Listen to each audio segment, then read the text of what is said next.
जिल्हा नियोजनची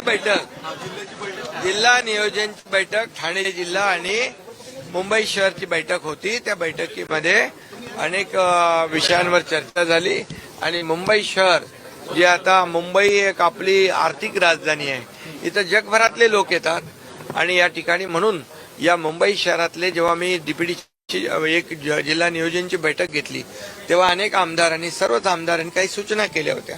त्या सूचनांप्रमाणे मुंबईतली हॉस्पिटल असतील, मुंबईतली उद्यानं असतील, मुंबईतले रस्ते असतील, त्याचबरोबर जे नवीन काही आपले प्रकल्प आहेत, या संदर्भ कोळीवाडे आहेत, कोळीवाड्यांचं डेव्हलपमेंट आहे आणि त्याचबरोबर आपले किल्ले आहेत काही मुंबईमध्ये, त्याचं रिस्टोरेशन झालं पाहिजे, हॉस्पिटलमध्ये सुविधा मिळाल्या पाहिजे, क्वालिटी सुविधा मिळाल्या पाहिजे आणि काही इक्विपमेंटची आवश्यकता आहे।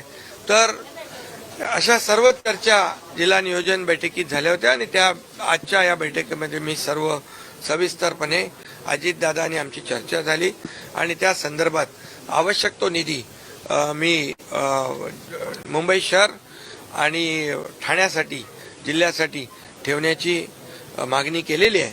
आणि मला वाटतं ठाणे जिल्हा देखील मोठा जिल्हा आहे, 18 आमदार प्लस विधानसभा 3-4 विधान परिषदचे आमदार, खासदार आणि एकंदरीत सगळ्यात मोठा जिल्हा असलेला, म्हणजे विभाजन पालघरचं व्हायच्या आधी 24 आमदार असलेला, त्या भागात देखील अनेक जे प्रकल्प आहेत, आरोग्य सुविधा आहे, शैक्षणिक सुविधा आहेत, म्हणजे मॉडेल स्कूल असेल, त्याचबरोबर स्मार्ट PSC असेल, याचं अपग्रेडेशन झालं पाहिजे आणि काही आपले पर्यटन क्षेत्र आहेत, पर्यटन स्थळं आहेत, त्याचं डेव्हलपमेंट झालं पाहिजे।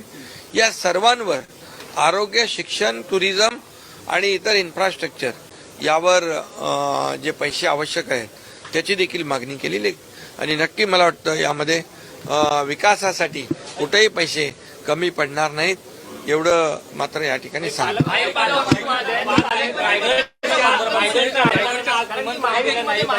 आज पालकमंत्र्याची बैठक नव्हती। रायगडचा जो आहे जिल्हा आणि नियोजन त्या संदर्भात बैठक झाली। पालकमंत्र्याचा वाद देखील लवकर मिळेल।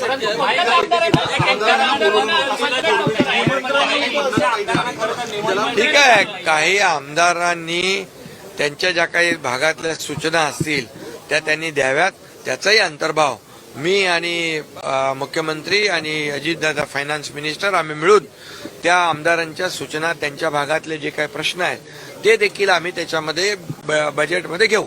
शहाजी राजेंच्या स्मृतीस्थळाची दुरावस्था कर्नाटकात झालेली आहे, तुम्ही कसं बघताय, काय नेमकं लोक आक्रमक झालेले आहेत? त्यामध्ये शासन पूर्णपणे शासनाची जबाबदारी आहे। शहाजी राजांच्या समाधीचं, स्मारकाचं दुरुस्ती झाली,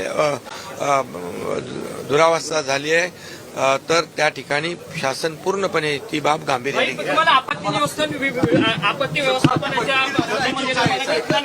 मला माहित नाही, मला काही माहित नाही कधी आपत्ती व्यवस्थापन झालंय, आपत्ती कधी समिती झाली मला माहित नाही, पण मला एवढं माहित आहे जिथं जिथं आपत्ती येते, जिथं जिथं आपदा येते, जिथं संकट येतं, जिथं महापूर येतो, तिथे एकनाथ शिंदे असतो।